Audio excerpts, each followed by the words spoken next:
Number लिखा हुआ? Can you read the number? कितने लोग हैं नीचे लिखा हुआ? 4 है, वो मुझसे पढ़ा नहीं जा रहा।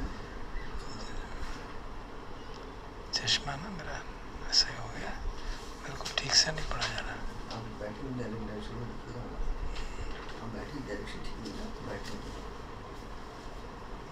दिख रहा है तो गलत दिख रहा है, पढ़ नहीं जा रहा। चलो ठीक है।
Connected to 6B7738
सुपटिपन्नो यस्य भगवतो सावक संगो तमयं भगवन्तं सधम्मं ससंगं इमे हि सकारे यथार्हन् आरोपिते अभिपूज्याम् साधुनो बन्ते भगवा सुचिरपरिनिभूतोऽपि पश्चिमा जनतानुकम्पमानसा मिमे सक्कारे दुगतपनाकारभूते पटिगनातु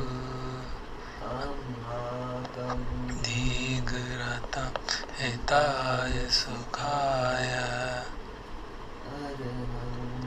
सम्मा सम्बुद्धो भगवा बुद्धं भगवन्तं अभिवादेमि भगवता धम्मो धम्मं नमस्सामि सुपटिपन्नो भगवतो सावक संघो संघं नमामि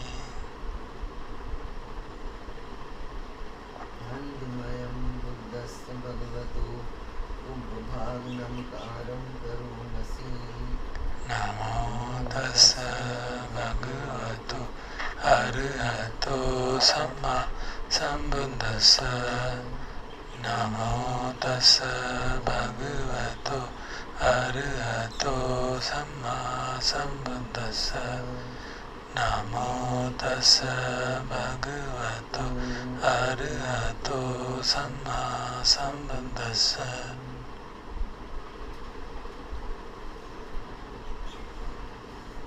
आनन्दमयं बुद्धानुसतिनयं करुणसि तं कोपनं भगवन्तं एवं कल्याणं कीर्तिसद्दो बहुगतो इति पिसो भगवा अरहं सम्मा सम्बुद्धो विद्याचरणसम्पन्नो सुगतो लोकविदु अनुत्तरो पुरिसधम्मसारथि सत्ता देव मनुस्सानं बुद्धो भगवाति आनन्दमयं बुद्धादिगीतिं करोमसि सद्धारहन्तवरता द्विगुणाभियुतो युद्धाभिज्ञानकरुणा हि समागततो बोधेशियो सुजनतं कमलं वसुरो बुद्धबोधेशियो सुजनतं कमलं वसुरो वन्दाम्यहं तमर्न शिरसा दिनेन्दं बुद्धो यो सर्वपाणिनं शरणं केममुत्तमं पठमानुसतिष्ठान वन्दाम्यहं बुद्धस्मि दासो वा बुद्धो सामि किस्सरो बुद्धस्सहं नियादेमि शरीरं जीवितं चिदं वन्दन्तोऽहं चरिष्यामि बुद्धस्यैव सुबोधितं नास्ति मे शरणं अन्यः बुद्धो मे शरणं वरम् एतेन सच्चवज्जेन वड्डेयं सत्तु शासने बुद्धं मे वन्दमानेन यं पुण्यं पशुतं हिता सभ्येऽपि अन्तरायां माहेशं तस्य तेजसा कायेन वाचा वाचेतसा नन्देगुकम्मं पकटमयाय पटिगन्हातो चेन्तं कालान्तरे संवरितं भवति आनन्दमयं धम्मानुसतिनयं करोमसि स्वाखातो भगवता धम्मो सन्दिट्टिको अकालिको हेहि पस्सिको उपनयिको पच्चत्तं वेदिता विඤ्ඤोहीति आनन्दमयं ब्रह्मविगीतिं करोमसि स्वाखाततादि गुणयोगवसेन सेयो यो मग्गपाकपर्यति विमोकभेदो सम्मोकलोकपटन तदधारि वन्दाम्यहं धम्मम् एकं धम्मो यो सर्वपाणिनं शरणं खेममुत्तमं द्वितीयानुसतिष्ठान वन्दामि तं शिरेण धम्मस्सस्मि दासो धम्मो मे सामिकेस्सरो धम्मस्सहं नियादेमि शरीरं जीवितं चिदं वन्दन्तोऽहं चरिष्यामि धम्मस्यैव सुधम्मतं नत्ति मे शरणं अन्यं धम्मो मे शरणं वरं एतेन सत्यवचेन वड्डेयं सत्तु शासने धम्मं मे वन्दमानाय यं पुण्यं वसुतं हिदा सभ्येऽपि अन्तरायां माहेशं तस्य तेजसम् वाच्यवाचेत्सवा धम्मे गुकम्मं पकटमय धम्मोपटिगनाथो अचिन्तं कालान्तरे संवरितं धम्मे आनन्दमयं सङ्घानुसतिनयं करोमसि सुपटिपन्नो भगवतो सावकसङ्गो उजुपटिपन्नो भगवतो सावकसङ्गो न्यायपटिपन्नो भगवतो सावकसङ्गो तामीचिपटिपन्नो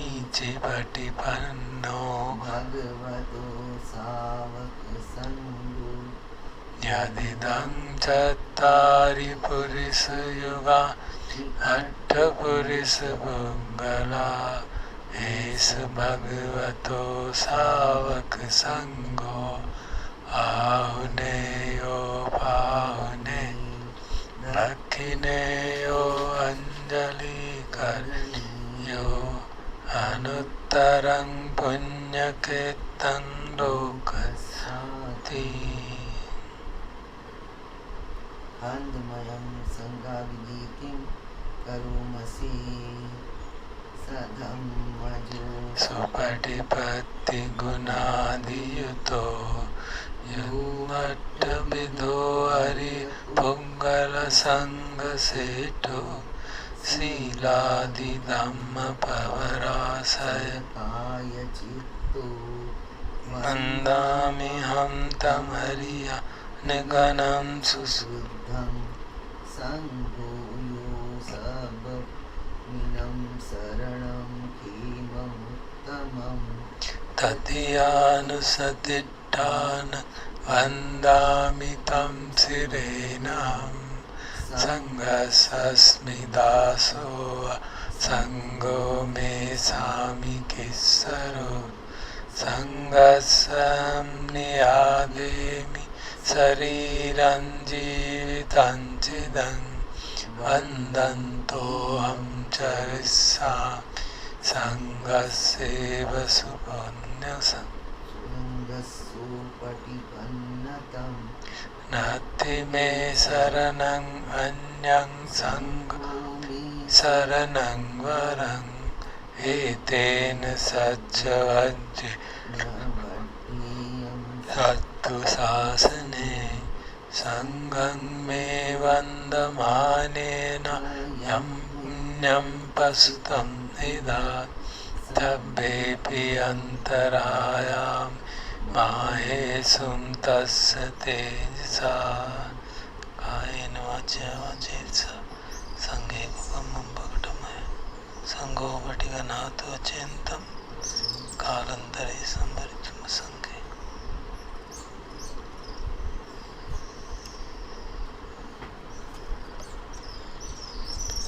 अब हम जयमंगल अट्ठगाथा पाठ सुनेंगे, करेंगे।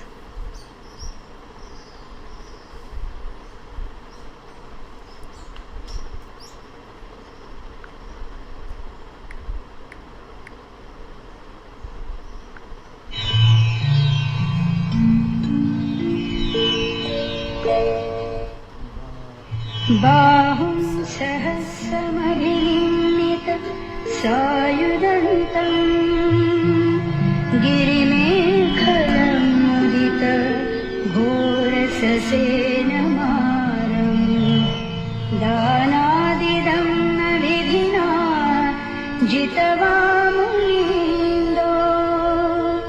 तं तेजसा भवतु ते जयमङ्गलानि।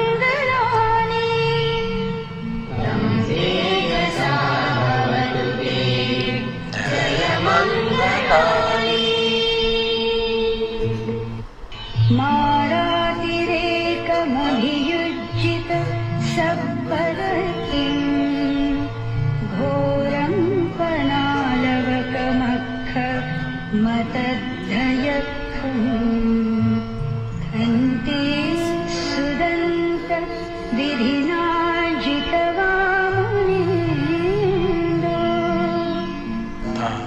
तेजसा भवतु ते जयमङ्गलानि।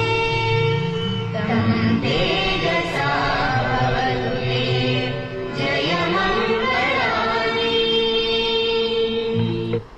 नालागिरि गजवरम् अतिमत्तभूतं दावर्गिचक्रमसनीव सुदारुणन्तं मेत्तं भुसेक विधिना जितवामुनीन्दो तं तेजसा भवतु ते जयमङ्गलानि। तं तेजसा भवतु ते जयमङ्गलानि। उक्खित्तखड्गमतिहत्थ सुदारुणन्तं धावन्ति योजन पथङ्गुलिमालवन्तम् इद्धिविसङ्खत मनोजितवामुनीन्दो तं तेजसा भवतु ते जयमङ्गलानि। तं तेजसा भवतु ते जयमङ्गलानि। कत्वानुकट्ठ मुदरम् इव गब्धिनीया चिञ्चाय दुःखवचनं जनकाय मज्जे सन्तेन सोमविधिना जितवामुनीन्दो तं तेजसा भवतु ते जयमङ्गलानि। तं तेजसा भवतु ते जयमङ्गलानि। सच्चं विहाय मतिसज्जकवादकेतम् वादाभिरोपितमनम् अति अन्धभूतम् पञ्ज्ञापदीप जलितो जितवामुनीन्दो तं तेजसा भवतु ते जयमङ्गलानि। तं तेजसा भवतु ते जयमङ्गलानि। नन्दोपनन्दभुजगं विभुदं महीब्धिं पुत्तेन थेरभुजगेन दमापयन्तो इद्धूपदेश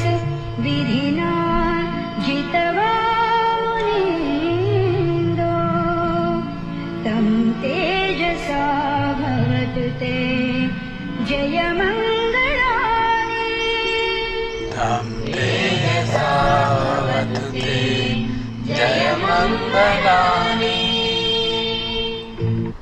Dukkahaditti bhujagena sudatthahatham brahmam visuddhi jyotinidhi vakabhidhanam yanagadena vidhina jitavanindo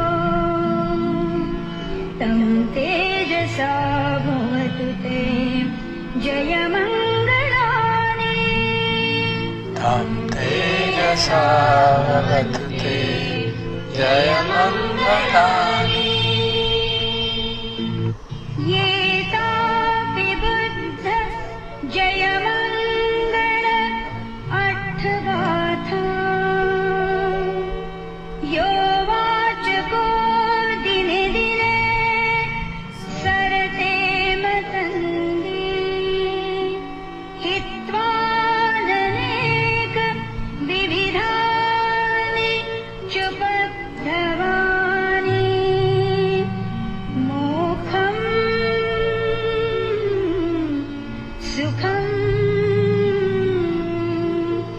adhigameya naro sapanya.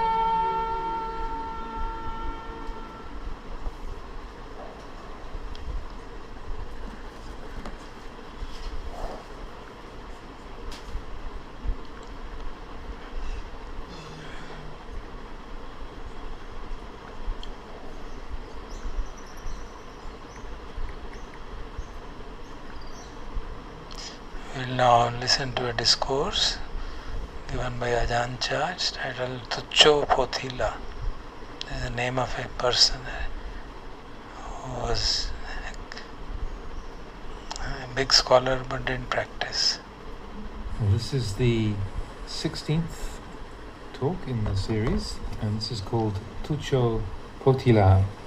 And this talk has been published before in the book Living Dhamma, and its title there was Toucho, pothila, Venerable Empty Scripture. And this was an informal talk given at Ajahn Chah's kuti to a group of lay people one evening in 1978. Again, this was published in Living Dhamma and was translated by Bruce Evans Puriso. Toucho, pothila. There are two ways to support Buddhism. One is known as amisa puja, supporting through material offerings, the four requisites of food, clothing, shelter and medicine. There are material offerings that are given to the Sangha of monks and nuns, enabling them to live in reasonable comfort for the practice of Dhamma. This fosters the direct realization of the Buddha's teaching, in turn bringing continued prosperity to the Buddhist religion. Buddhism can be likened to a tree. A tree has roots, a trunk, branches, twigs and leaves. All the leaves and branches, including the trunk, depend on the roots to absorb nutriment from the soil. Just as the tree depends on the roots to sustain it, our actions and our speech are like branches and leaves, which depend on the mind, the root, absorbing nutriment, which it then sends out to the trunk, branches and leaves. These in turn bear fruit as our speech and actions. Whatever state the mind is in, skillful or unskillful, it expresses that quality outwardly through our actions and speech.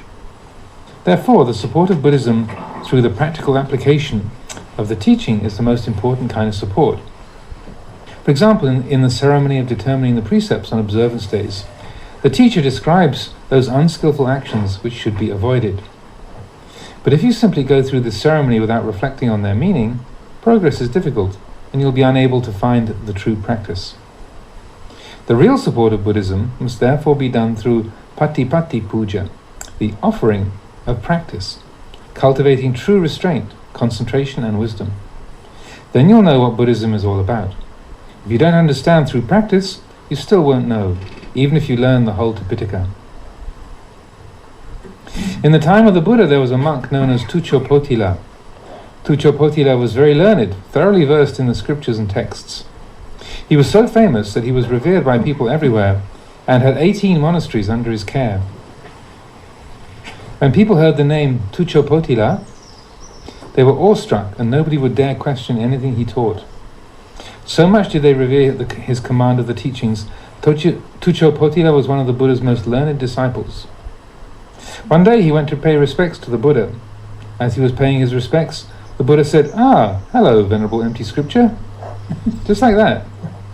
They conversed for a while until it was time to go, and then, as he was taking leave of the Buddha said, "Oh, leaving now, Venerable Empty Scripture?" That was all the Buddha said. On arriving, "Oh, hello, Venerable Empty Scripture." When it was time to go, "Ah, leaving now, Venerable Empty Scripture?" The Buddha didn't expand on it. That was all the teaching he gave. Toucho Pothila, the eminent teacher, was puzzled. Why did the Buddha say that? What did he mean? He thought and thought, turning over everything he'd learned, until eventually he realized, it's true. Venerable Empty Scripture, a monk who studies but doesn't practice. When he looked into his heart, he saw that really he was no different from lay people. Whatever they aspired to, he also aspired to. Whatever they enjoyed, he also enjoyed. There was no real samana, no contemplative who's abandoned the life of worldly goals. There was no real samana within him, no truly profound quality capable of firmly establishing him in the noble way and providing true peace. So he decided to practice. But there was nowhere for him to go to. All the teachers around were his own students. No one would dare accept him. Usually when people meet their teacher, they become timid and deferential, and so no one would dare become his teacher. Finally he went to see a certain young novice who was enlightened and asked to practice under him. The novice said, "Yes, sure, you can practice with me, but only if you're sincere. If you're not sincere, then I won't accept you." Toucho Pothila pledged himself as a student of the novice. The novice then told him to put on all his robes. Now, there happened to be a muddy bog nearby. When Toucho Pothila had neatly put on all his robes, expensive ones they were too, the novice said, "Okay, now run down into this muddy bog. If I don't tell you to stop, don't stop. If I don't tell you to come out, don't come out. Okay, run." Toucho Pothila, neatly robed, plunged into the bog. The novice didn't tell him to stop until he was completely covered in mud. Finally he said, "You can stop now." So he stopped. "Okay, come out now." And so he came out. This clearly showed the novice that Toucho Pothila had given up his pride. He was ready to accept the teaching. If he wasn't ready to learn, he wouldn't have run into the bog like that, being such a famous teacher. But he did it. The young novice, seeing this, knew that Toucho Pothila was sincerely determined to practice. When Toucho Pothila had come out of the bog, the novice gave him the teaching. He taught him to observe the sense objects, to know the mind and to know the sense objects using the simile of a man catching a lizard hiding in a termite mound. If the mound had 6 holes in it, how would he catch it? He would have to seal off 5 of the holes and leave just 1 open. Then he would simply have to watch and wait, guarding that 1 hole. When the lizard ran out, he could catch it. Observing the mind is like this. Closing off the eyes, ears, nose, tongue and body, we leave only the mind. To close off, quote unquote, the senses means to restrain and compose them, observing only the mind. Meditation is like catching the lizard. We use sati to note the breath. Sati is the quality of recollection, as in asking yourself, what am I doing? Sampajanya is the awareness that now I am doing such and such. We observe the in and out breathing with sati and sampajanya. This quality of recollection is something that arises from practice. It's not something that can be learned from books. Know the feelings that arise. The mind may be fairly inactive for a while, and then a feeling arises. Sati works in conjunction with these feelings, recollecting them. There is sati, the recollection that I will speak, I will go, I will sit, and so on. And then there is sampajanya, the awareness that now I'm walking, I'm lying down, I'm experiencing such and such a mood. With sati and sampajanya, we can know our minds in the present moment, and we will know how much the mind reacts to sense impressions. That which is aware of sense objects is called mind. Sense objects wander into the mind. For instance, there is a sound, like the electric drill here. It enters through the ear and travels inwards to the mind, which acknowledges that this is the sound of an electric drill. That which acknowledges the sound is called mind. Now this mind which acknowledges that sound is quite basic. It's just the average mind. Perhaps annoyance arises within the one who acknowledges. We must further train the one who acknowledges, quote unquote, to become the one who knows, quote unquote, in accordance with the truth, known as Buddho. If we don't clearly know in accordance with the truth, then when we get annoyed at the sounds of people, cars, electric drills and so on, this is just the ordinary untrained mind acknowledging the sound with annoyance.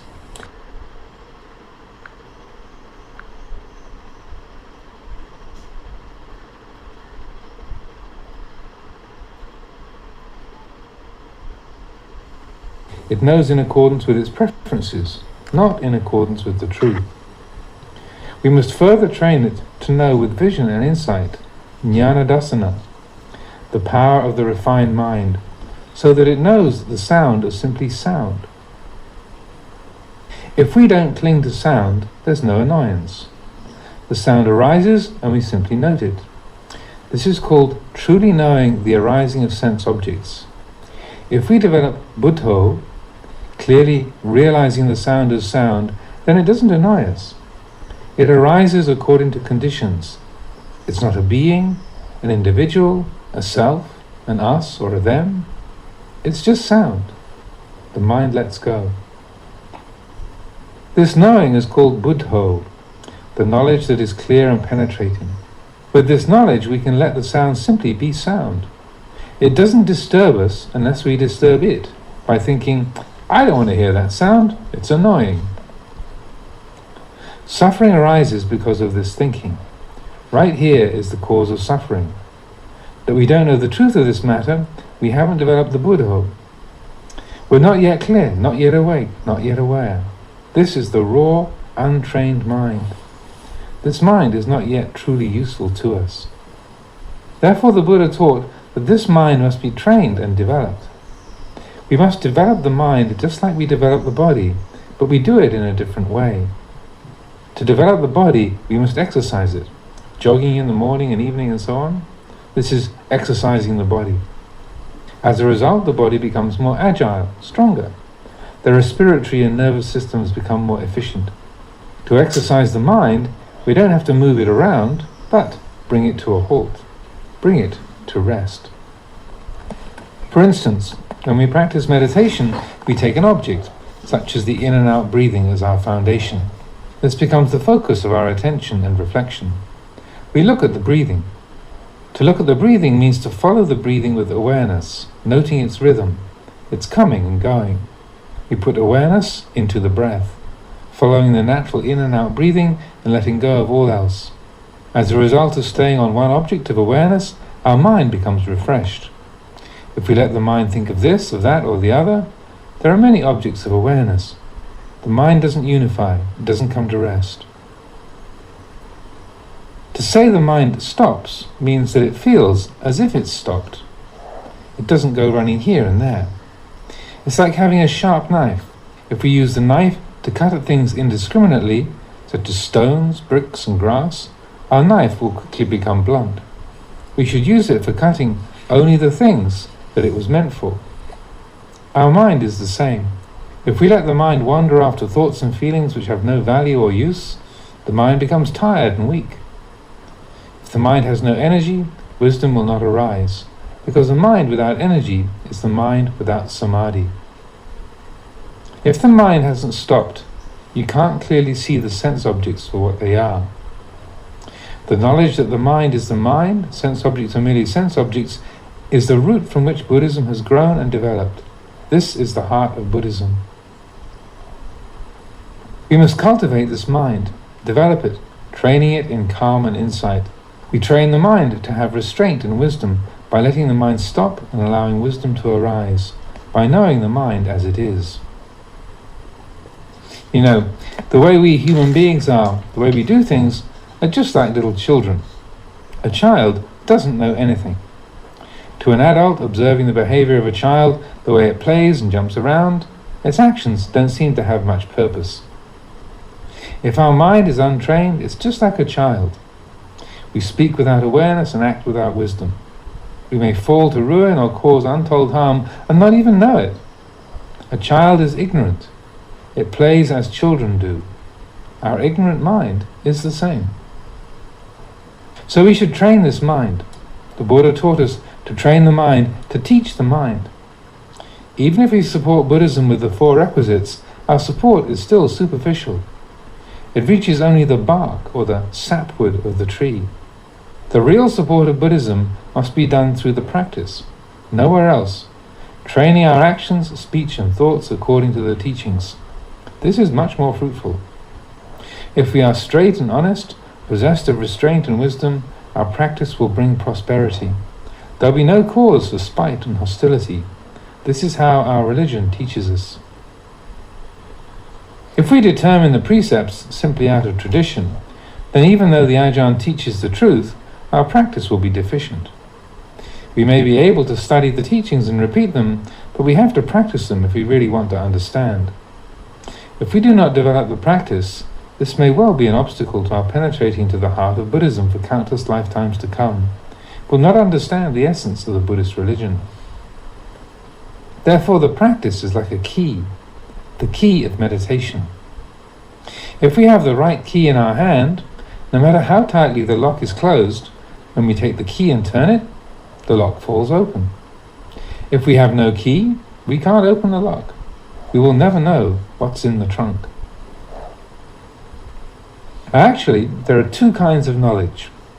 One who knows the Dhamma doesn't simply speak from memory, he speaks the truth. Worldly people usually speak with conceit. For example, suppose there were 2 people who hadn't seen each other for a long time. Maybe they'd gone to live in different provinces or countries for a while, and then one day they happened to meet on the train. "Oh, what a surprise! I was just thinking of looking you up." Perhaps it's not true. Really, they hadn't thought of each other at all, but they say it out of excitement, and so it becomes a lie. Yes, it's lying out of heedlessness. This is lying without knowing it. It's a subtle form of defilement, but it happens very often. So, with regard to the mind, Toucho pothila followed the instructions of the novice, breathing in, breathing out, mindfully aware of each breath until he saw the liar within him, the lying of his own mind.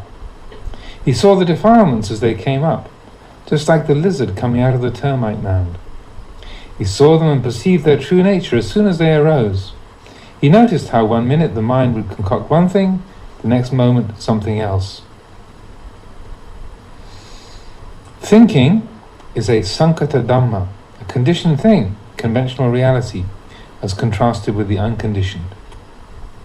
It's a sankata dhamma, something which is created or concocted from supporting conditions. It is not asankata dhamma, the unconditioned. The well-trained mind, one with perfect awareness, does not concoct mental states. This kind of mind penetrates to the noble truths and transcends any need to depend on externals. To know the noble truths is to know the truth. The proliferating mind tries to avoid this truth, saying, "That's good," or "This is beautiful." But if there is buddho in the mind, it can no longer deceive us, because we know the mind as it is. The mind can no longer create deluded mental states, because there's the clear awareness that all mental states are unstable, imperfect, and a source of suffering to one who clings to them. For Toucho pothila, the one who knows, was constantly in his mind, wherever he went. He observed the various creations and proliferations of the mind with understanding. He saw how the mind lied in so many ways. He grasped the essence of the practice, seeing that this lying mind is the one to watch. This is the one which leads us into the extremes of happiness and suffering and causes us to endlessly spin around in the cycle of samsara. With its pleasure and pain, good and evil, all because of this lying mind. Toucho pothila realized the truth and grasped the essence of the practice, just like a man grasping the tail of a lizard. He saw the workings, of the deluded mind. For us it's the same. Only this mind is important. That's why we need to train the mind. Now, if the mind is the mind, what are we going to train it with? By having continuous sati and sampajanya, we'll be able to know the mind. This one who knows is a step beyond the mind. It's that which knows the state of the mind. The mind is the mind. That which knows the mind as simply mind is the one who knows. It is above the mind. The one who knows is above the mind, and that is how it is able to look after the mind, to teach the mind to know what is right and what's wrong. In the end, everything comes back to this proliferating mind. If the mind is caught up in its proliferations, there is no awareness, and the practice is fruitless. So, we must train this mind to hear the Dhamma, to cultivate the Buddho, the clear and radiant awareness, that which exists above and beyond the ordinary mind and knows all that goes on within it. This is why we meditate on the word Buddho, so that we can know the mind beyond the mind. Just observe all the mind's movements, whether good or bad, until the one who knows realizes that the mind is simply mind, not a self or a person. This is called Cittanupassana, contemplation of mind. This is one of the 4 foundations of mindfulness, and the third one of that group. Seeing in this way, we will understand that the mind is transient, imperfect and ownerless. The mind does not belong to us. We can summarize thus. The mind is that which acknowledges sense objects. Sense objects are sense objects as distinct from the mind. The one who knows both the mind and the sense objects for what they are. We must use sati to constantly cleanse the mind. Everybody has sati. Even a cat has it when it's going to catch a mouse. A dog has it when it barks at people. That is a form of sati, but it's not sati according to the Dhamma.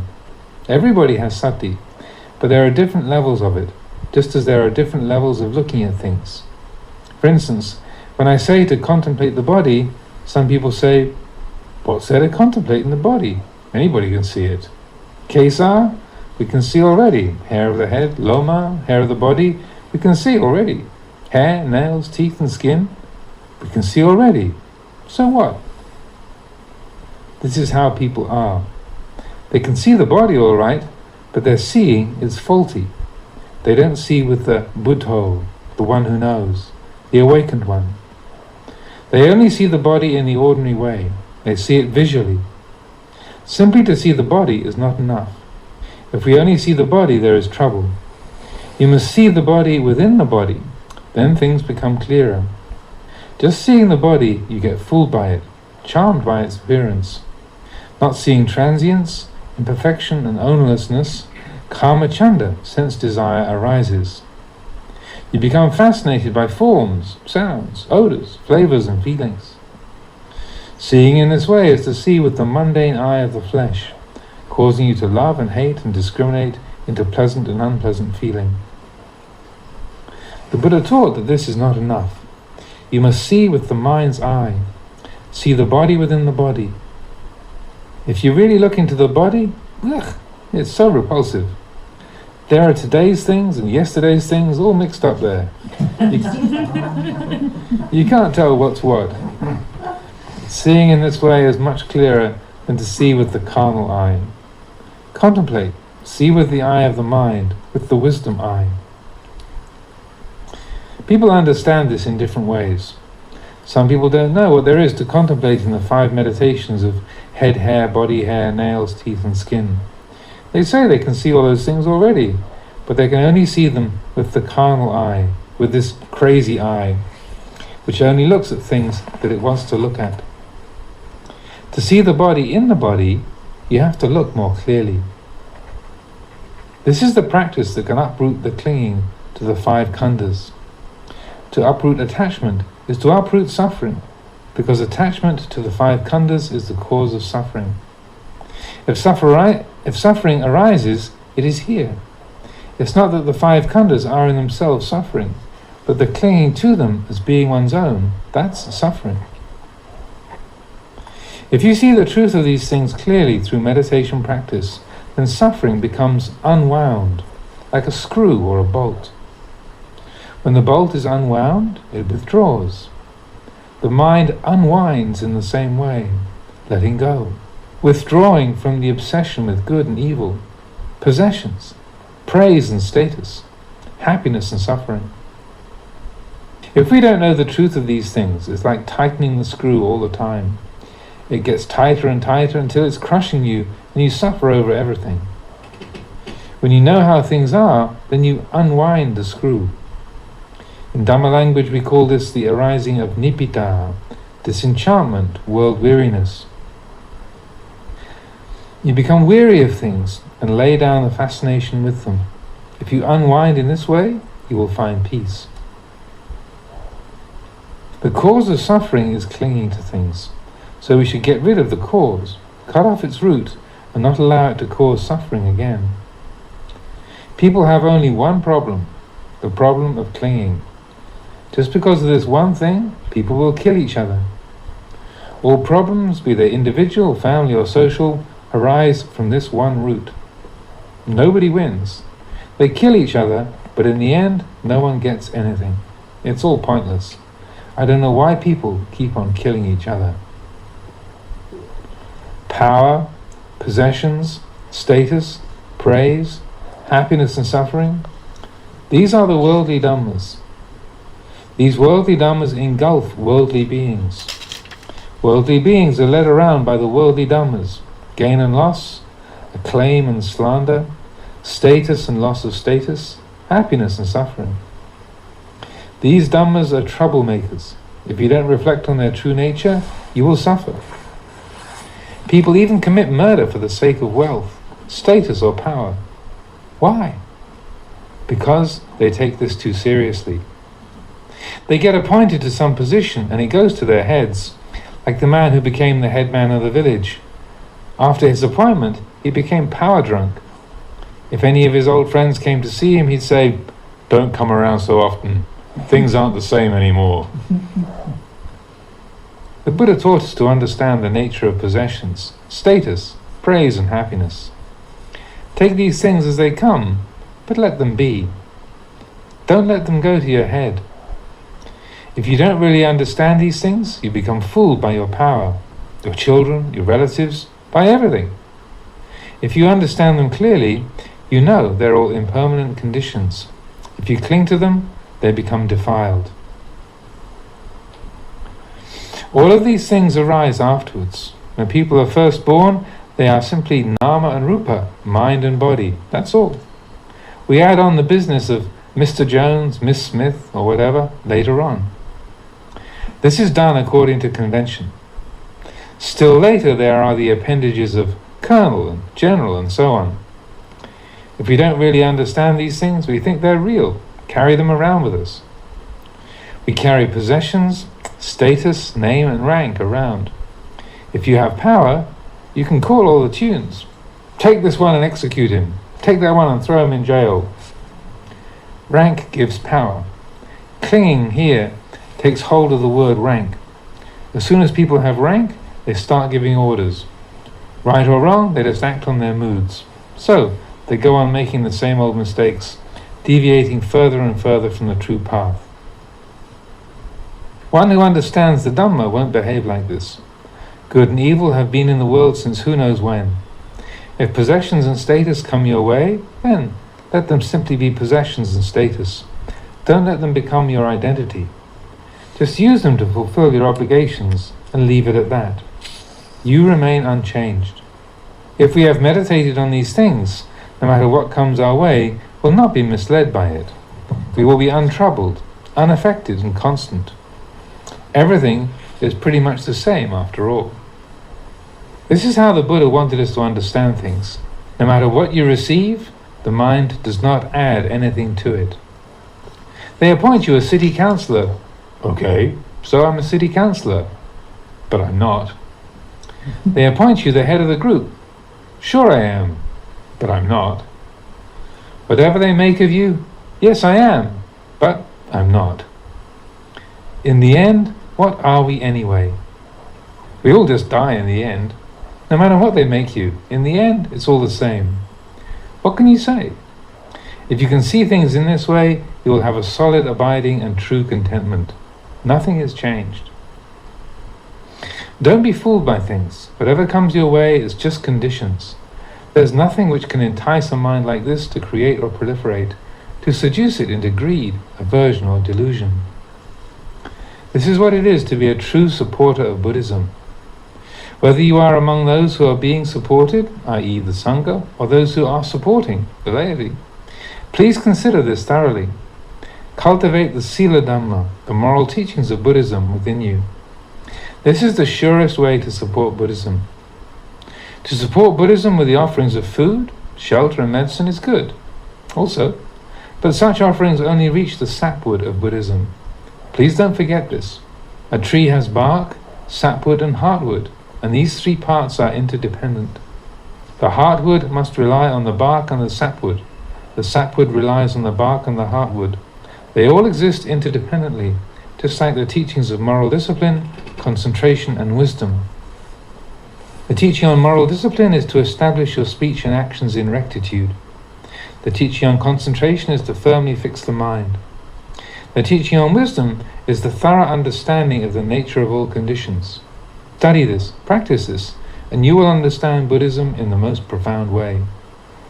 If you don't realize these things, you will be fooled by possessions, fooled by rank, fooled by anything you come in contact with.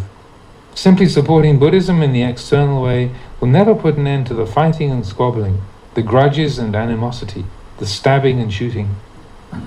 If these things are to cease, we must reflect on the nature of possessions, rank, praise, happiness and suffering. We must consider our lives and bring them in line with the teaching. We should reflect that all beings in the world are part of one whole. We are like them, they are like us. They have happiness and suffering just like we do. It's all much the same. If we reflect in this way, peace and understanding will arise. This is the foundation of Buddhism.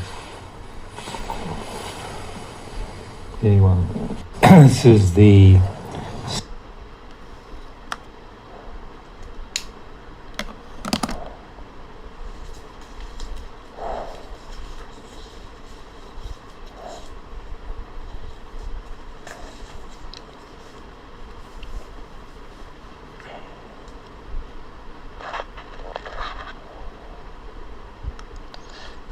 Hindi अनुवाद करते हैं। तो आजान ने शुरू किया ये बता के कि दो तरह की पूजा होती है। एक आमिष पूजा जो कि मटेरियल ऑफरिंग है, जैसे संघ के लिए दान देते हैं, 4 रिक्विजिट्स हैं, भोजन है, चीवर है, रहने की जगह है और दवाइयाँ हैं, कि वो अच्छी बात है, वो देना बहुत अच्छी बात है। लेकिन असली बात जो है पति पूजा है, जो कि अपनी प्रैक्टिस की ऑफरिंग करना संघ के लिए। संघ को प्रैक्टिस करने में सहायता करना अच्छा है, क्योंकि उससे वो अच्छा उनकी सहायता होगी, उनको रिक्विजिट्स मिलेंगी तो उससे वह साधना कर पाएंगे और मुक्त हो पाएंगे, तो उससे सब दान देने वाले का भला होता है। लेकिन असली बात हमारे मन की है। मन जो है हमारे रूट्स हैं, जैसे एक पेड़ के रूट्स होते हैं और उससे फल निकलता है, तो इसी तरह मन की जैसी स्थिति होती है उसी के हिसाब से हमारा फल के रूप में हमारे वाणी और कार्यकलाप होते हैं। तो जैसे हम शील का लेते हैं गृहस्थ लोग आके, तो उसको एक सेरेमनी की तरह नहीं बनाना चाहिए, उसको जीवन में उतारना चाहिए, तभी वो पति पूजा बन पाएगा। तो फिर उन्होंने उदाहरण दिया एक मॉन्क थे जिनको भगवान बुद्ध ने नाम दिया था टचो पोथीला, जिसका अर्थ होता है एम्प्टी स्क्रिप्चर। तो वो बहुत भारी स्कॉलर थे, भगवान की शिक्षा को बहुत अच्छी तरह जानते थे, उनके बहुत सारी मोनास्ट्रीज भी थी और सब मानते थे उनको बहुत, कि बहुत भारी डिसाइपल हैं। लेकिन भगवान के पास जब भी वो जाते थे तो उनसे यही कहते थे, हेलो एम्प्टी स्क्रिप्चर, और जब उनसे विदा लेते थे तब भी यही कहते थे। तो जब ये सुनते थे तो उन्होंने विचार किया कि भगवान ऐसा क्यों कह रहे हैं। तो जब उन्होंने रिफ्लेक्ट किया तो उनको समझ आया, हाँ क्योंकि मैं सिर्फ स्टडी करता हूँ, मैंने उतनी पढ़ाई नहीं की है, मैंने सचमुच में जीवन में इसको ठीक से उतारा नहीं है, तो मैं सचमुच में असली संबंध तो हूँ ही नहीं। तो उन्होंने कहा कि अच्छा मैं प्रैक्टिस करूँगा। पर वो अनेक टीचर्स के पास गए तो कोई उनको लेने को तैयार नहीं था, क्योंकि उनकी रिस्पेक्ट इतनी थी कि कोई नहीं चाहता था कि वो उनके स्टूडेंट बने और फिर उनके प्रति जो आदर है वो बनाए रखना पड़े। तो अंततः एक सामनेर थे जो मुक्त हो गए थे, अरंत थे, उनके पास गए तो उन्होंने कहा ठीक है, हम आपको अपना शिष्य बना लेते हैं। तो उसके लिए उन्होंने कहा कि जैसा मैं कहूँगा वैसा आपको करना होगा। तो उन्होंने कहा ठीक है। तो वहाँ पे एक दलदल पड़ी थी, तो उन्होंने और वो आए थे बड़े अच्छे कपड़े पहन के, चीबर पहन के, उनको अच्छा इस दलदल में चले जाओ और चलते जाओ जब तक मैं ना कहूँ रुक जाओ। और वो तुच्छो पोथिला चलते ही गए, चलते गए। अंत जब वो पूरा भर गए कीचड़ से तो सामने ने कहा रुक जाओ, बाहर आ जाओ। तो सामने को विश्वास हो गया कि उसने अपना अहम छोड़ दिया है। तो फिर उन्होंने उनको शिक्षा दी कि बेसिकली अपने जो सेंस ऑब्जेक्ट्स हैं, इंद्रियां हैं, उनको ध्यान से देखो। उदाहरण दिया कि जैसे एक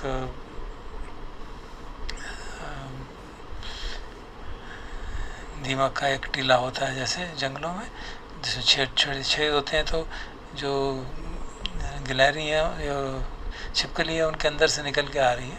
तो अगर उसको से किसी को एक छिपकली उसके अंदर उसको पकड़नी है तो क्या करेगा, वो 5, कई मान लीजिए 6 छेद हैं तो 5 बंद कर देगा, एक खुला रखेगा, उसमें से जैसे ही आएगी वैसे पकड़ लेंगे। ये उदाहरण अजान दे रहे हैं कि इसी तरह से 6 इंद्रियां हैं, उनमें से 5 को बंद कर लो और एक इंद्रिय को रखो और उसी की ओर ध्यान देते रहो, तो जो कुछ भी होगा वो उसमें पकड़ में आ जाएगा।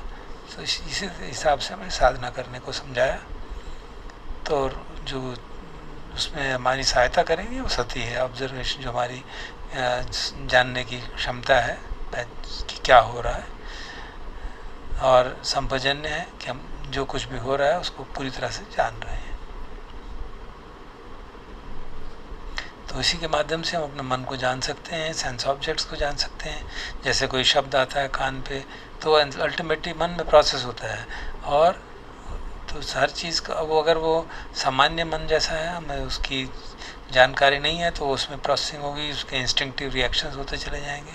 लेकिन अगर हम सजग हैं, हम बुद्धों की स्थिति में हैं कि जो हो रहा है उसको जान रहे हैं जैसा हो रहा है, तो हम समझेंगे ये शब्द है, ये शब्द की तरह जैसेंगे और उसके प्रति प्रतिक्रिया नहीं करेंगे, तो हम धर्म के मार्ग में आगे बढ़ेंगे। जिसे कहा गया ज्ञान दर्शन, ज्ञानपूर्वक दर्शन करना। वरना क्या होता है, कोई आवाज़ आती है तो हम कहते हैं नहीं, हमें ये आवाज़ नहीं चाहिए, ये अच्छी आवाज़ नहीं आनी चाहिए, क्योंकि वो तभी होता है जब हमारा मन ट्रेंड नहीं होता, और वही दुख का कारण बन जाता है। तो इसलिए इस मन को हमें ट्रेन करना चाहिए। जिससे शरीर को ट्रेन करते हैं, व्यायाम करते हैं ताकि वो सफल बने, स्ट्रांग बने, उसी तरह मन को ट्रेन करते हैं। लेकिन मन को ट्रेन करने के लिए उसको आराम देने की ज़रूरत होती है, क्योंकि मन निरंतर हमारा कुछ ना कुछ उधड़ बेन करता रहता है। तो उसके लिए जैसे हमने आलम्बन लिया, सांस का आलम्बन लिया, उसको देख रहे हैं, रिदमिकली अवेयरनेस को उसकी ओर ऊपर लगा रहे हैं, तो धीरे धीरे मन एकाग्र होने लगता है और शांत हो जाता है। तो कहते हैं कि मन रुक जाता है। रुक जाने का मतलब यही है कि वो इधर उधर भटकता नहीं है।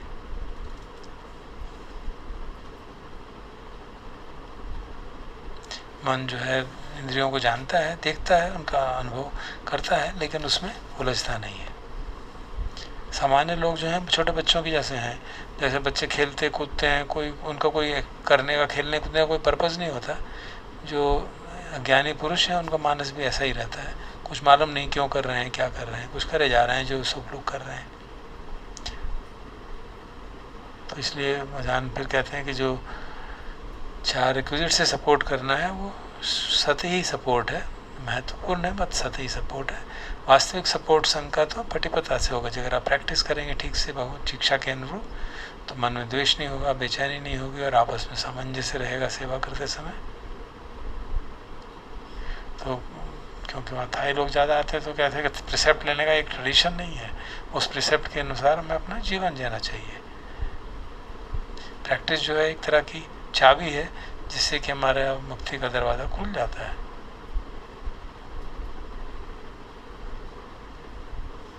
तो जब कोई बातचीत करते हैं तो ज्ञान से बातचीत करते हैं। एक है जो धर्म को सच से जानते हैं, तो वो अपने अनुभव के आधार पर सत्य बोलते हैं। दूसरे लोग हैं जो चालाक लोग हैं, वो आपस में बातचीत करेंगे तो सांसारिक लोग जो हैं वो अपने अहम की बात से बात करेंगे। दो लोग मान लीजिए उदाहरण के लिए बड़े लंबे साथ मिले, तो एक दूसरे से कहता है ओ मैं आप ही के बारे में सोच रहा था। शायद वो सच नहीं है, वो सोच नहीं रहा था, लेकिन जस्ट ये व्यवहारिकता के रूप में वो ऐसा कह देते हैं बगैर सोचे। तो हमें इससे बचना चाहिए। समझदार आदमी सच बोलेगा, इस तरह की व्यवहारिकता के कारण भी अतिशयोक्ति नहीं करेंगे। तो फिर वो फिर तुच्छो पुथला की बात भी आई कि वो साधना बहुत अच्छी तरह करने लगे।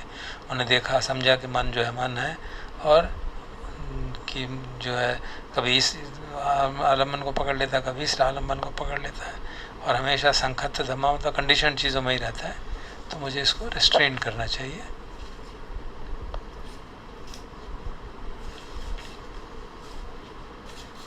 तो फिर उन्हें मन को ट्रेन करना देखा, सीखा, और समझा कि जो मन की स्थितियाँ आती है, मन में जो भी धर्म जो उपजते हैं वो नित्य हैं, बदलते रहते हैं, और उनको हमको महत्व नहीं देना चाहिए। लेकिन जो मन को जान रहा है उसको महत्व देना चाहिए।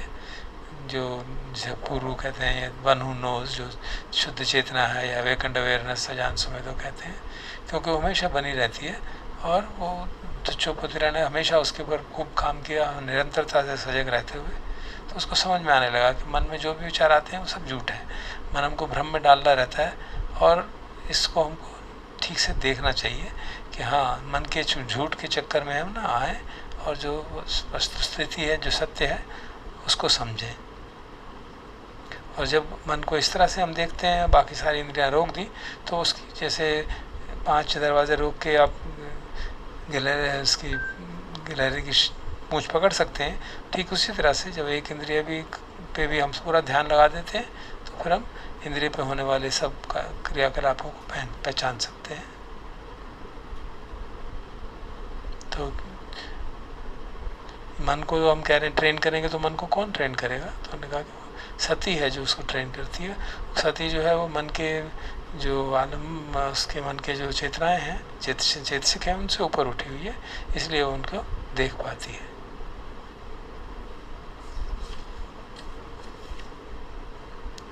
और उसी को चित्ता, रेडियंट माइंड, बुद्धो, कुछ भी जो भी नामों से कहा गया है। तो उन्होंने कहा कि ये इसी को चित्तानुपश्न कहते हैं, कि जो भी मन का मूड आया उसको जाना ये मूड है, इसमें सच्चाई कुछ नहीं है। इस समय ऐसी हवा चल रही है, फिर कैसी हवा चलेगी, और उसके अंदर उलझेंगे नहीं।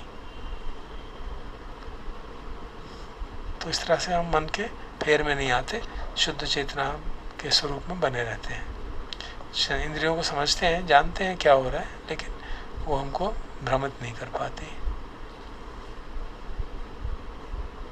तो उन्होंने उदाहरण दिया कि जब मैं किसी को कहता हूँ कि केशा, लोमा, नखा, दंता का ध्यान करो, तो कहते क्या ध्यान करना है, देख तो रहे हैं उनको, उसमें क्या ध्यान करने की बात है। तो उन्होंने कहा कि ये समझदारी की बात नहीं है। शरीर को शरीर के अंदर देखने का मतलब ये नहीं है। उसका मतलब है कि उसको मन की आंखों से देखना, समझना कि हर एक अंग, हर एक जो पार्ट है, केश हैं, उनमें क्या सच्चाई है, कि वो अनित्य हैं, बदलते रहते हैं, उसमें सुंदरता नहीं है। उसको मन की आंखों से, प्रज्ञा की आंखों से देखना होता है, तब जाके सचमुच में हम देख पाते हैं।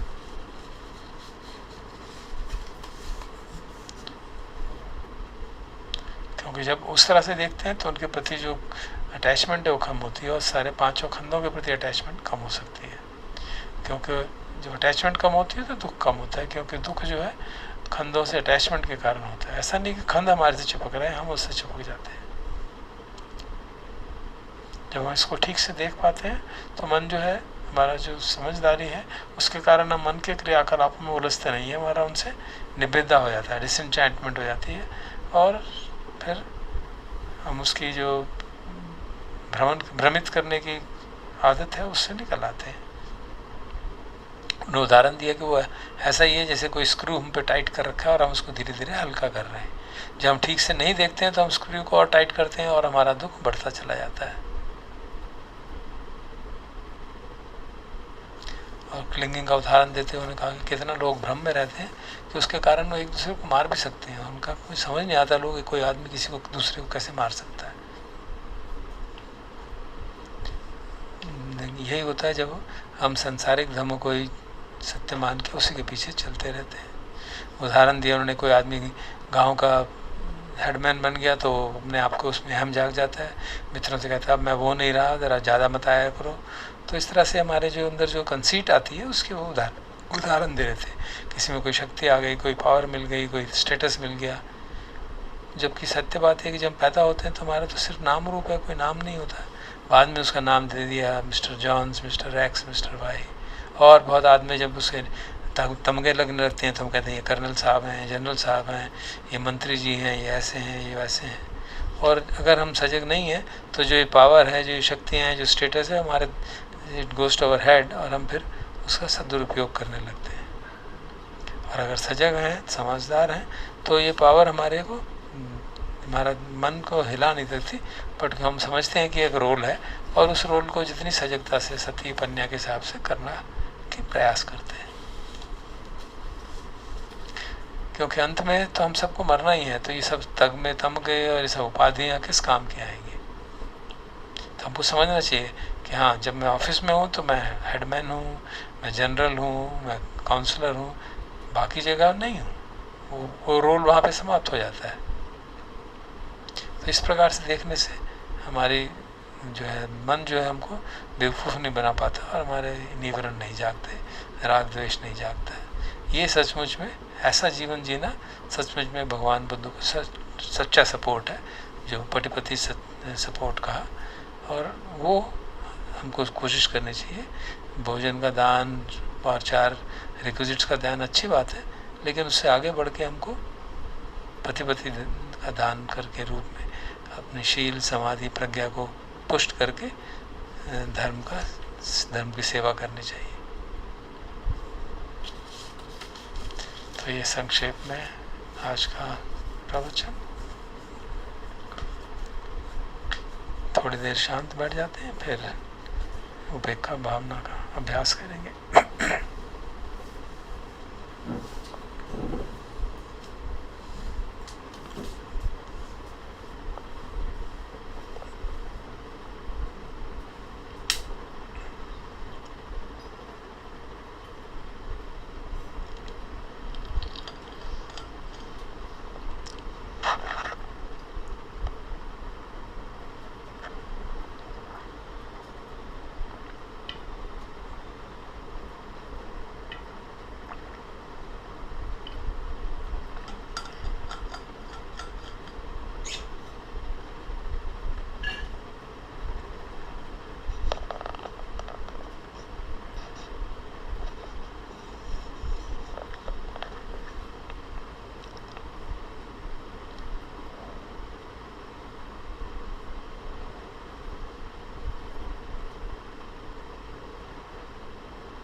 का अभ्यास करते हैं थोड़ी देर।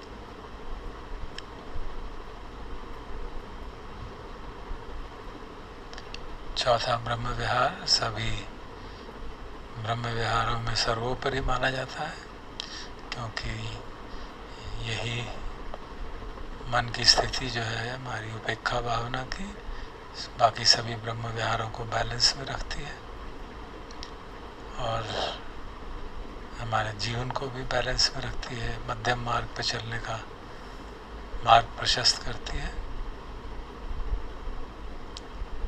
तो उपेक्षा भावना क्या हुई? भगवान के शब्दों में कहें तो पुट्टस्य लोक धम्मे ही चित्तम यस्य न कंपति। लोक धम्मों के स्पर्श से जब चित्त कंपायमान ना हो तो उसे उपेक्षा कहते हैं। लोक धम्म अर्थात सुख दुख, लाभ हानि, यश अपयश, जय पराजय, सफलता असफलता, इन सब में हमारे चित्त की कंपायमान ना हो, चित्त स्टेबल रहे, इक्वेनिमस रहे। और ये बोधि का अंग माना जाता है। वो वहाँ पे भी 7वां बोधि का अंग और 12वीं मानी जाती है। तो बहुत महत्व उपेक्षा भावना का हमारे साधक के जीवन में, उसकी साधना में, क्योंकि जितनी जितनी उपेक्षा भावना होगी उतनी उतनी सती पुष्ट होगी, उतनी उतनी हमारी साधना ठीक से हो पाएगी, हम प्रतिक्रिया कम करेंगे। तो इसलिए उपेक्षा भावना अत्यंत आवश्यक। और उसके लिए जो कल्टिवेट करने के तरीके बताए गए, एक ये कि किन कारणों से उपेक्षा हमारा चित्त कंपायमान होता है। दुख को देख के बहुत कंपायमान हो जाता है। आजकल खास तौर पे चारों तरफ दुख का ही दर्शन हो रहा है, अत्यंत दुख। कई जानकार लोग भी दुर्भाग्यवश बीमारी के लोग आगोश में आ गए हैं, परेशान हैं। तो वो दुख देख के मन बेचैन हो जाता है और कई बार ब्लेम करने लगते हैं, इसके कारण हो गया, उसके कारण हो गया। तो वो जो टेंडेंसी रहती है अपने दुख का कारण बाहर देखने की, उसको सुधारने के लिए सुझाव दिया जाता है कि हम कर्म सिद्धांत को समझें। जो मेरा विपाक चित्त है, इस समय जो मेरे चित्त की स्थिति है, जो मेरी परिस्थितियां हैं जीवन में, वो सब मेरे पिछले कर्मों का फल है। और जो इस समय जैसा मैं करूँगा वो मेरा भविष्य बनाएगा। तो इसलिए उपेक्षा ब्रह्म विहार का अभ्यास करते हुए हम जैसे पहले भी करते आ रहे हैं,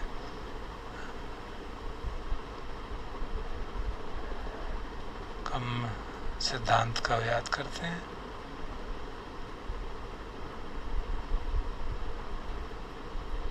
और साथ साथ शरीर का भी ध्यान करते हैं, मन में कर्म सिद्धांत को समझते हैं, हम रिसाइट करते हैं। कम्मस्य का कम्मदायादा कम्मयोनि कम्मबन्धु कम्मपटिसर्व यं कम्मं करिष्यन्ति कल्याणं वा पापकं वा तस्य दायादा भविष्यन्ति। जब दुख में मन व्यथित हो तो इसको याद करने से समता में आ जाता है, उपेक्षा भावना में आ जाता है।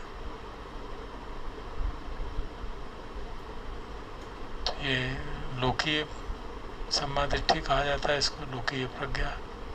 और जो लोकोत्तर प्रज्ञा है, 4 आर्य सत्यों को समझना, क्योंकि दुख का निवारण तो सचमुच में 4 आर्य सत्यों को समझने से ही होगा। तो जैसे हम रतन सूत्र में चैंट करते हैं,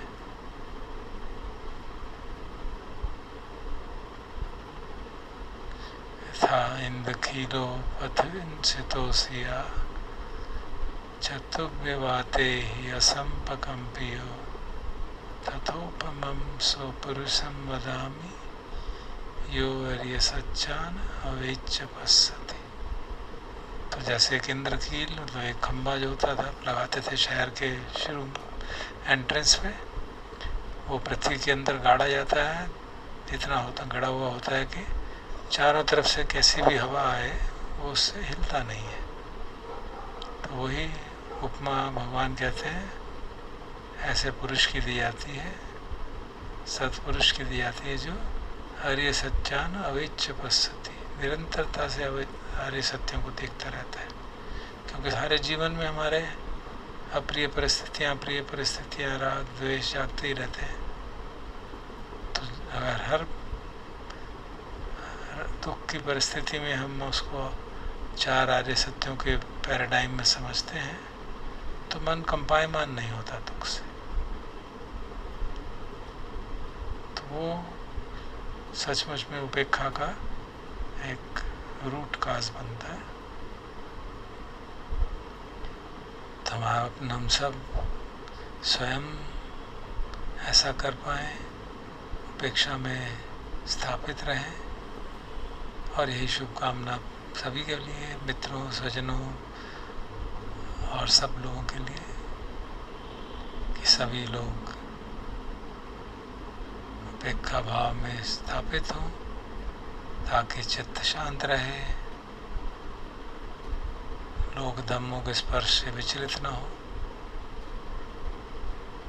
तो मन में ऐसे भाव रखते हुए शरीर की वेदना को देखते हैं, शरीर में वो सब भाव को व्याप्त होने का थोड़ा समय देते हैं, और फिर रोज़ की तरह इन तरंगों के आधार पर सभी दिशाओं को उपेक्षा भावना से व्याप्त करेंगे।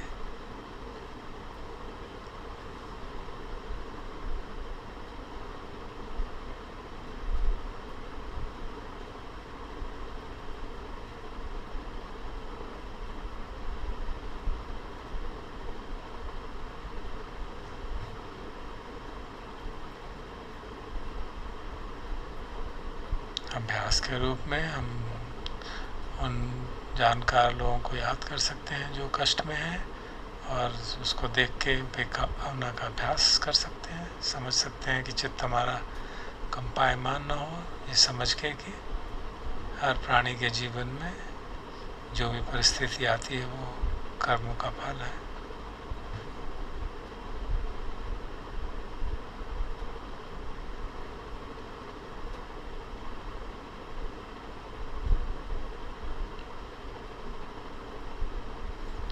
उपेक्षा भावना को उदासीनता न बना दें कि ठीक है जो हो रहा है, उनके अपने कर्मों का फल है, हमें क्या करना। वो शुद्ध चित्त के व्यवहार के अनुरूप नहीं। उपेक्षा है तो साथ में करुणा भी है, मैत्री भी है, मुदिता भी है। तो दुखी को देख के उसके दुख मुक्त करने की भावना जागती है, लेकिन चित्त कंपायमान नहीं होता। सुखी को देख के भाव जागता है कि इनकी सुख बने रहे, एक्साइटमेंट नहीं होती, चित्त कंपायमान नहीं होता। और सभी के प्रति मैत्री का भाव, चित्त उसमें आसक्त नहीं हो जाता।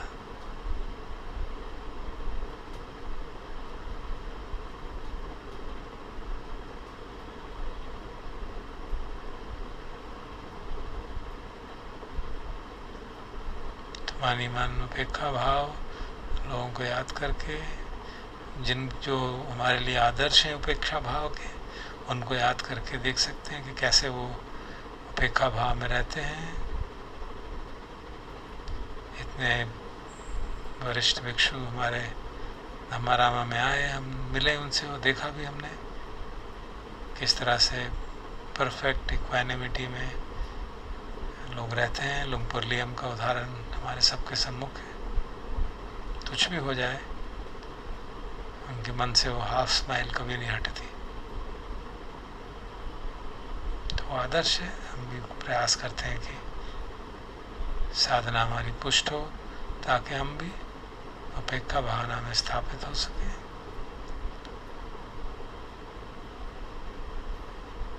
चित्त में प्रसन्नता रहती है, मूड एक तरह का विश्वास रहता है कि हाँ, अगर वो कर सकते हैं तो हम भी कर सकते हैं। तो इसलिए अपने प्रति भी शुभकामना कि हम उपेक्षा भावना में स्थापित हों, और सभी के प्रति यही शुभकामना।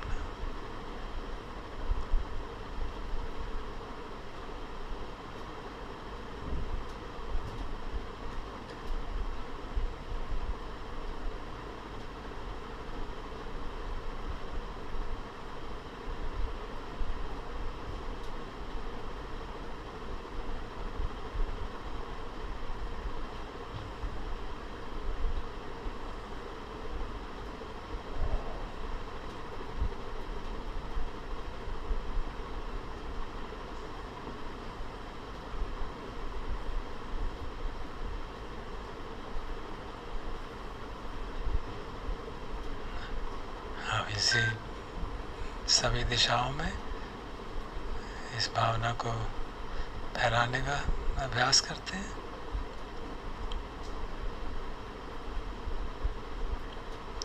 उपेक्षा सहगतेन चेतसा एकं दिशं परित्वा विहरति।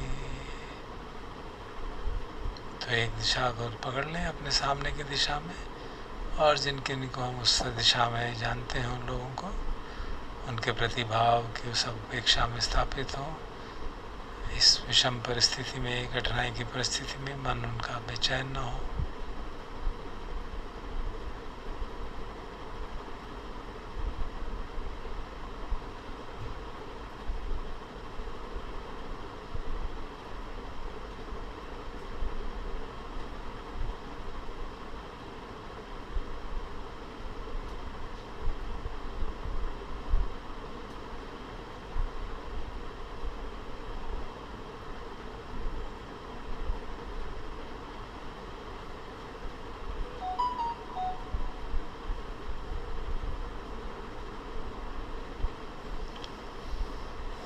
तथा द्वितीयं, तथा तृतीयं, तथा चतुर्थं। तो इसी प्रकार दूसरी दिशा, तीसरी और चौथी दिशा में एक एक करके करते हैं। पहले सामने क्या किया, राइट साइड में,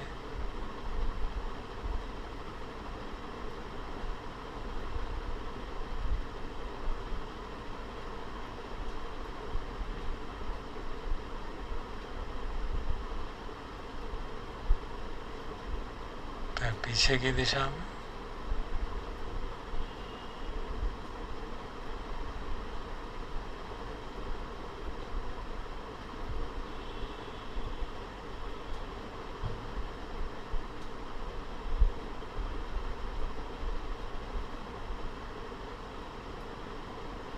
बाईं तरफ,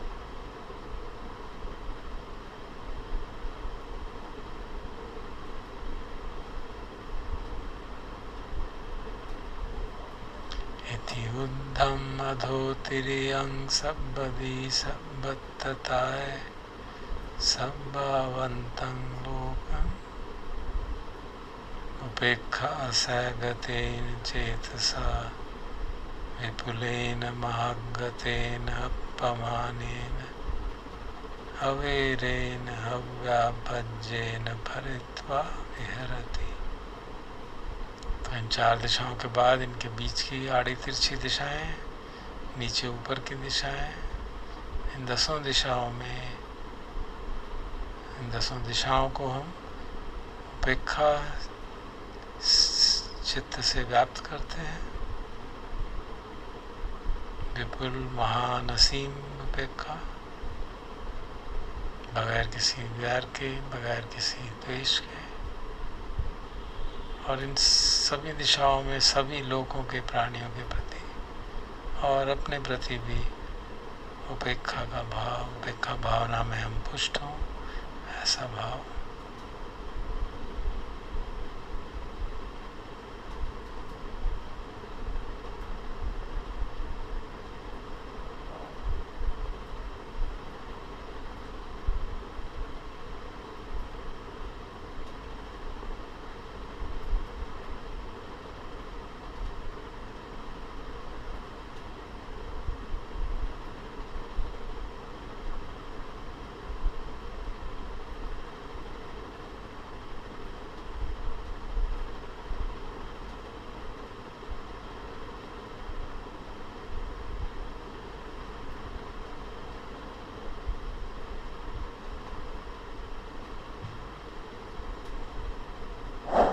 हर दिशा में ध्यान ले जाके उस तरफ जो लोग उस डायरेक्शन में हैं उनको याद करके उनके प्रति उपेक्षा का भाव, शुभकामना के वो सब समता में स्थापित हों, हम भी समता में स्थापित हों।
समापन करते हैं इन शुभकामनाओं के साथ कि हम सबकी दृष्टि सम्यक हो, क्योंकि अंततः वही आधार है उपेक्षा भावना का, वही आधार है दुख से मुक्ति का, वही आधार है अकुशल कर्मों से मुक्ति का। सबे सत्ता सुखी होन्तु, सबे होन्तु चखेमिनो, सबे भद्राणि पश्यन्तु, मा किञ्चित् पापमागमात्, मा किञ्चित् शोकमागमात्, मा किञ्चित् दुःखमागमात्।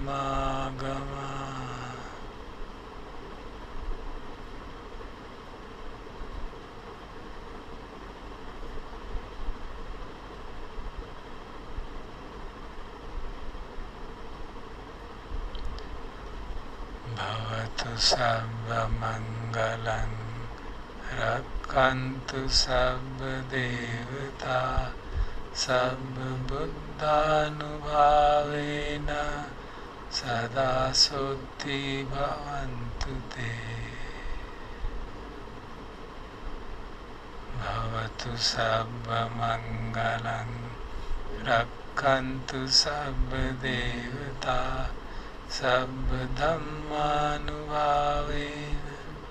सदा सोत्ति भवन्तु ते। भवतु सर्वमङ्गलं, रक्षन्तु सर्वदेवता, सर्वसङ्घानुभावेन, सदा सोत्ति भवन्तु मे।